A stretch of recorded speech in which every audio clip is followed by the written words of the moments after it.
did I meet him? Yeah. So that's where you need to go. You're staring at me You now. need to find him. You need to find him and he will help you out there. At O'Malley's. O'Malley's, yeah. Every Sunday. Yep. You don't know his name? No. But I've got a feeling maybe I met him at your Friday night Battle of the Buskers show. I think I met him there. You know what was interesting about that? Is that I passed the mic around. I got a bit pissy on your champagne that you were paying for me.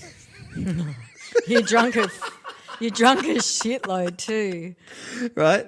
And so I was, towards the end of the night, I'm like, yeah, I'm having a great time. So I'm walking around the crowd, just trying to get the crowd motivated. Come on, it's a big night.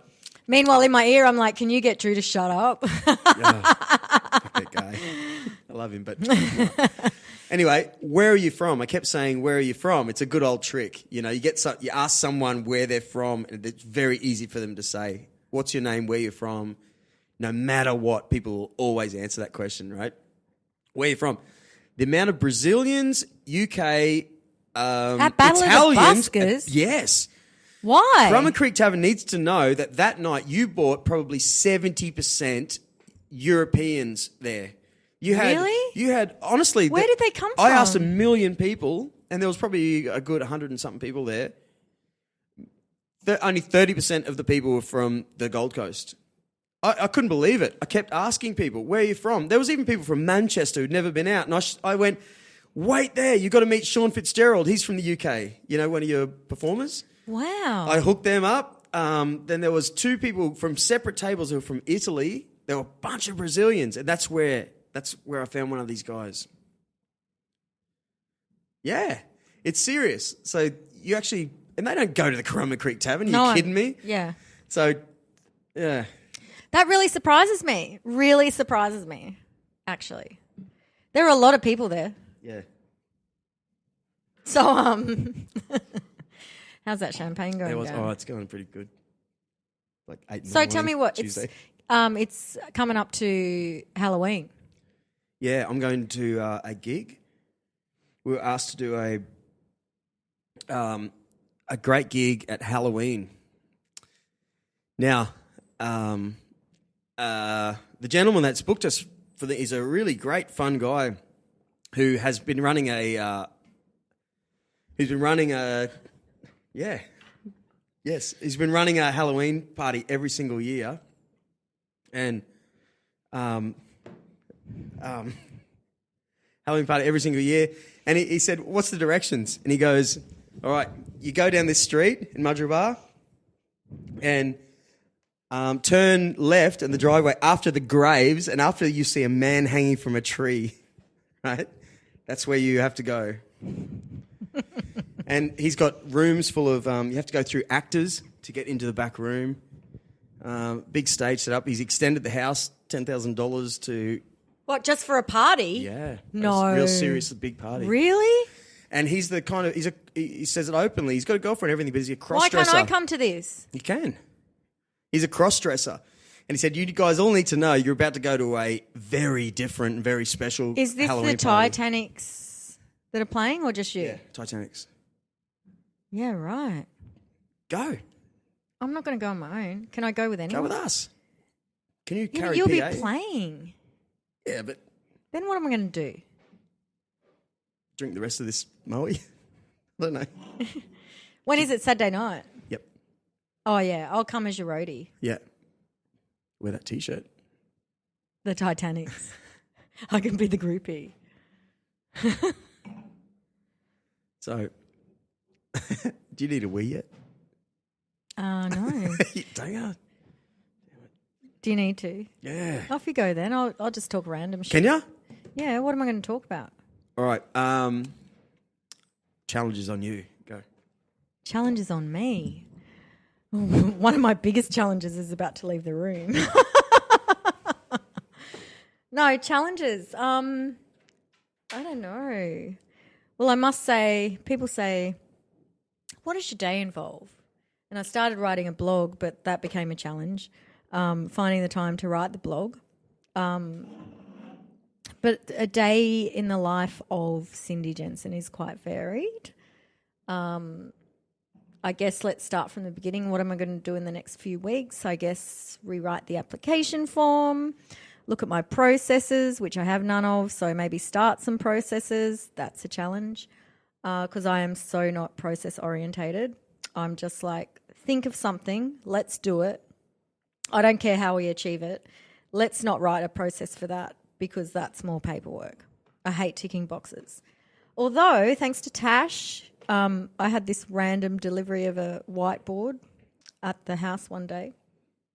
And she obviously felt like I needed some process in my life because I was falling apart a few months prior to the festival. And, the gorgeous girl went out and bought me a whiteboard. And I must say, just having that and writing all my list of things to do on that whiteboard is what saved me at the end of the day.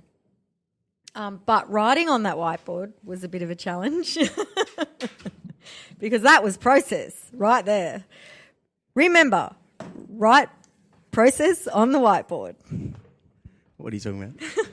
Just random shit. Trying to fill in time. Thank God you're a quick pisser. Yeah, very much. Except when I'm in the water at Buskers By The Creek. Yeah, Okay, so what other things are you working on now? Can you say? Just starting Robina Town Centre's busking program. So their main media launch is on the 3rd of next month, which is next week. Great. So we've got some buskers. They've organised other entertainment. And then Is that throughout the... just in the new kitchens precinct. Okay, So I went there the other day. Yeah, well, we've got... No, it's not open yet. Oh, that's right. Pacific Fair. That's No. the one I went to, which you also Pacific organised. Fair, yeah. No, this is Look Robina. at you go. And so I'm contracted to do 12 weeks of busking program.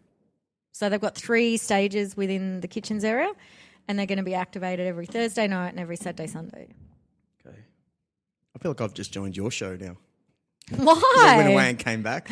You look really comfortable on the mic at the moment. Oh, yeah. I love your little, what are they called? Harajuku dolls? Harajuku, no, it's a suburb. Oh. So, no, these Japanese things, like otaku is like a gamer in Japan. Which is my daughter. Yeah, right. Well, in Japan you call them otaku, but they're like absolutely insane. And they dedicate like a whole there's a whole area called Akihabara where all the gamers go and it's like a big city. Well, she wants to go next year for her birthday because they're that big into gaming. And I Right. went, I'll speak to Drew. He'll know where to go. Yeah, for sure. But the problem is, just like gamers, they all just basically at the end of the day you can't see them. They're hiding playing games somewhere. And you know, characters. This is where Japanese people are a little different. You know, the characters in games.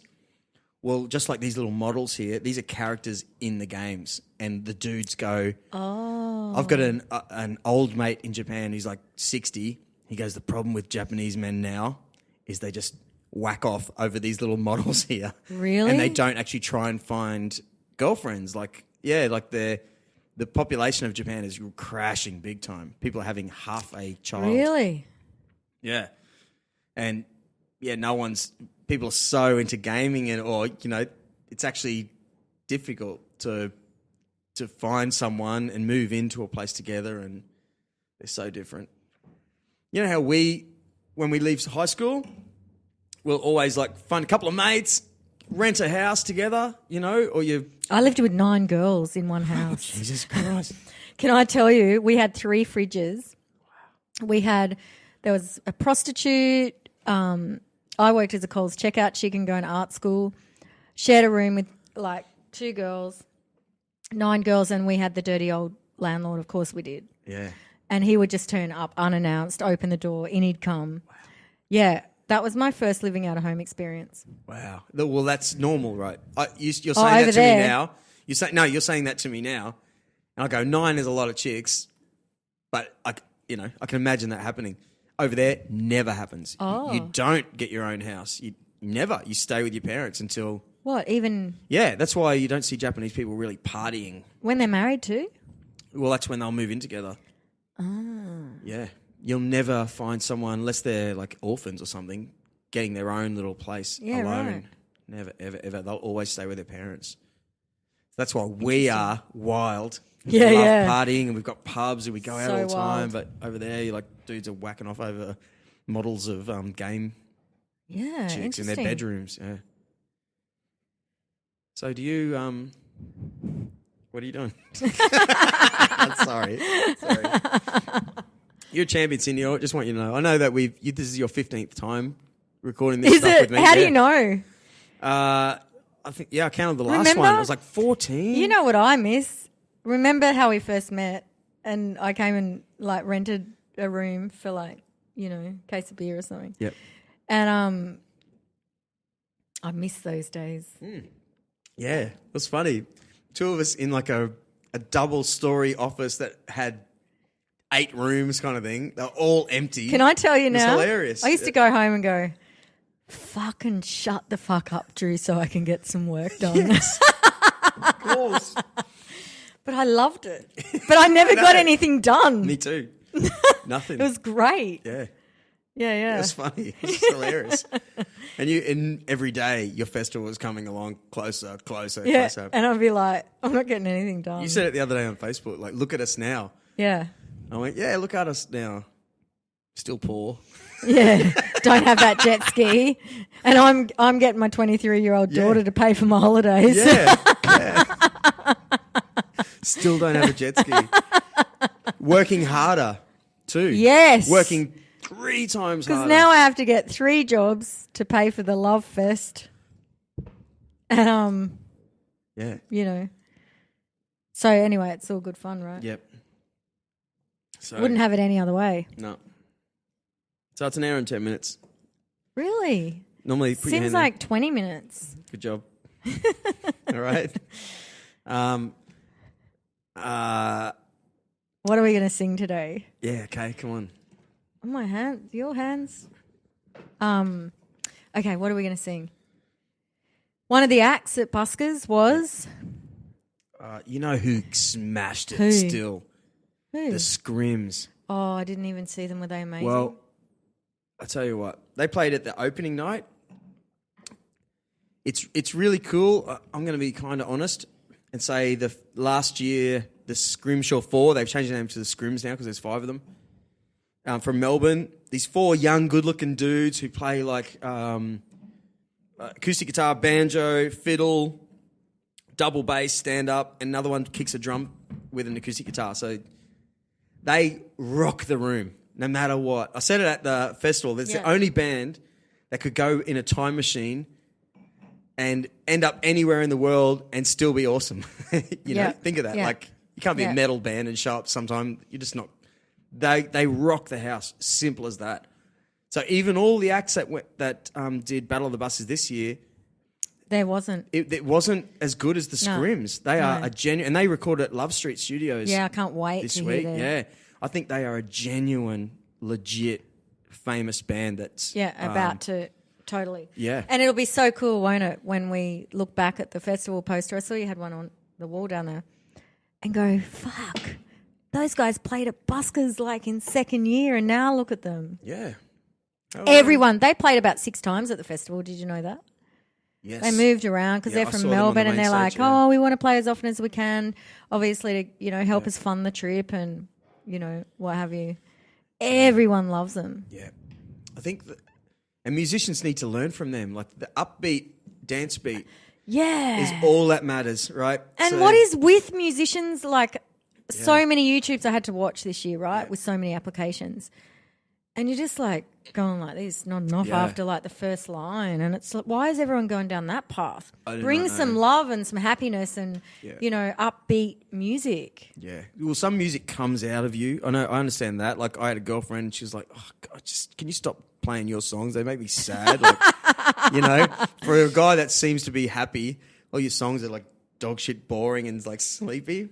And the guy at Night Quarter, when we did a gig at Night Quarter, the barman said, thank God your band is here, because just last Bringing week life. we had some band from Byron Bay who said, and next song's about suicide and depression. Oh, my God. And it's like, it's an original song about suicide and depression. So the whole crowd goes, oh, shit. Oh, no. No one wants to hear that. People, by nature, people want to dance. Like, why do we even dance? It's such a weird concept. Did you see Lucy from Free Like Me? Yeah. You know her song? Let's go to the beach. Right. Let's go to the beach. Yep. You're automatically just like Let's go to the beach. Get me a Jack Daniels and Coke.